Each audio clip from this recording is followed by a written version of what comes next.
This short video was created by the Law Library at the University of Tasmania to introduce you to the Tasmanian Legislation website. The Tasmanian Legislation site is produced by the Tasmanian Government and contains legislative materials dating back to 1997.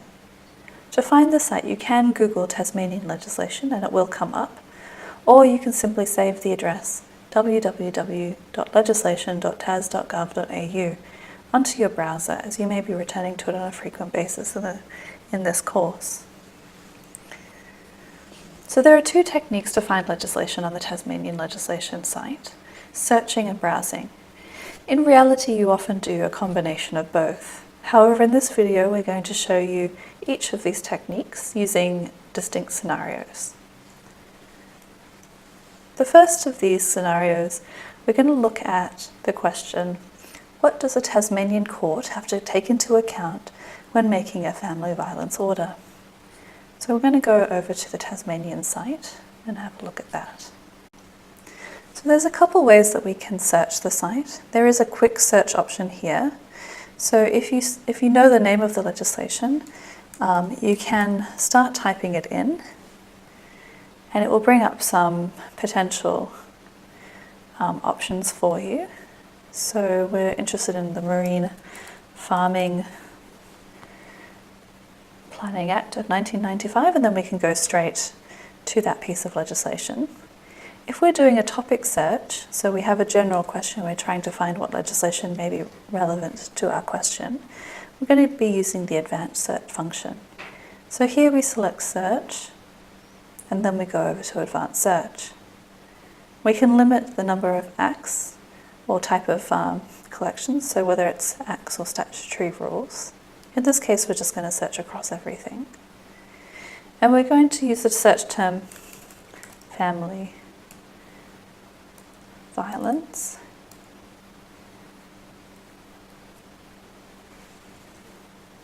And it's going to give us some potential acts that we might be interested in using. So the Family Violence Act of 2004 may be relevant, but we're going to keep it just more general than that. And here we can do a and or not search. So we can search for family violence. We can also search for maybe court. What does a court need to consider? If we're wanting to search through the entire text of the Act, we can do an all content search.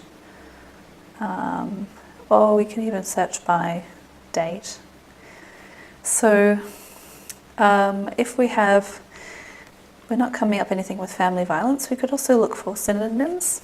So that's an or search. So we might go family violence or domestic violence or domestic abuse or something else. So an or search can be useful if we're not sure which term has been used in the legislation. And a not term can also be useful. So if we're finding lots of legislation that relates to family violence in the circumstances of employment, we might say, well, that's actually not relevant to our research. We want to have family violence, legislation that talks about family violence but not employment. So that would be our and or not search. So go back here. It seems to work better when you let it think. Violence Act, and see if that can bring us up some results. So linking it onto that Act,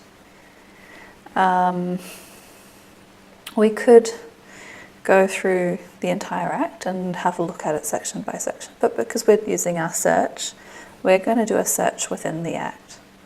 So here we can search across the Act. And the question is, what might the court consider? So, family violence order might be one term. Court, what does the court need to consider? We could even type in the word consider and see if that works. And that's, another way of saying that, what does the court have to take into account? So that might be another way of searching through the Act. So down the bottom there does seem to be some results to our topic search. And here it says there's a match of 4 times of the word consider appearing across the 58 provisions in the Act. And so we just need to go through those and see if they are relevant. So the first one is section 13, which, when determining the sentence for a family violence offence, a court or judge may consider, etc. So it's not a family violence offence, we're looking at a family violence order, so it's not quite right for us. The next hit is matters to be considered in making the family violence order, or FVO, I'm assuming. We might need to just double check that that acronym is what we're looking for. So in making a family violence order, a court must consider the safety and interests, whether contact between the person, any relevant family court orders. This actually looks a little bit more on point, and this might be the answer. So we're just going to make sure there are no other sections. So the court must consider the safety and interests. So here we've got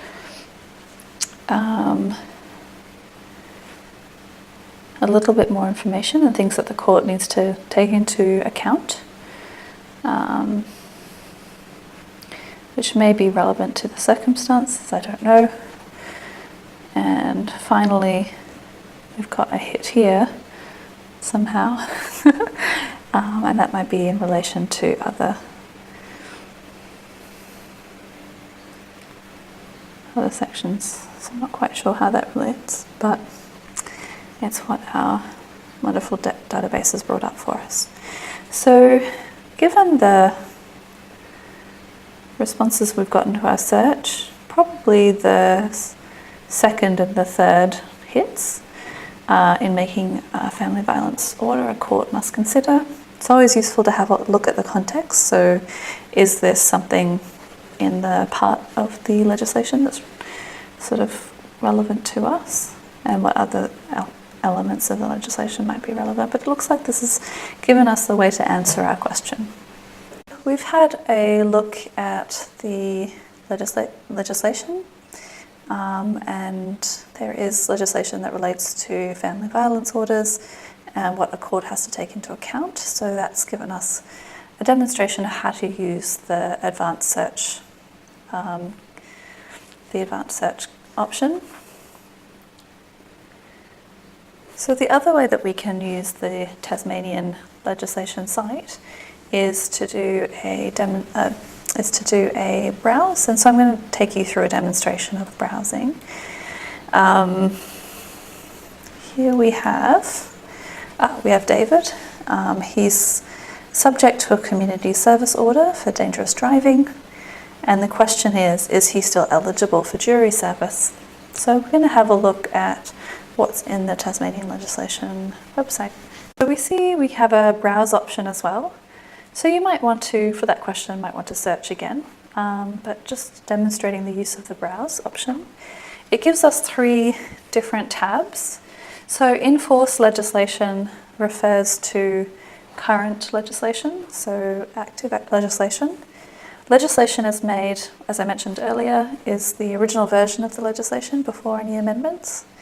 And repealed legislation may be something we want to look up that's no longer in force, no longer active. So for our question for David is we're going to look at in-force legislation. Now here we have the option to look through acts or statutory rules. Statutory rules, generally speaking, are regulations or bylaws that are made by government departments and then signed off by the Governor-General. If in the first instance we might just be looking for acts that relate to juries or jury duty.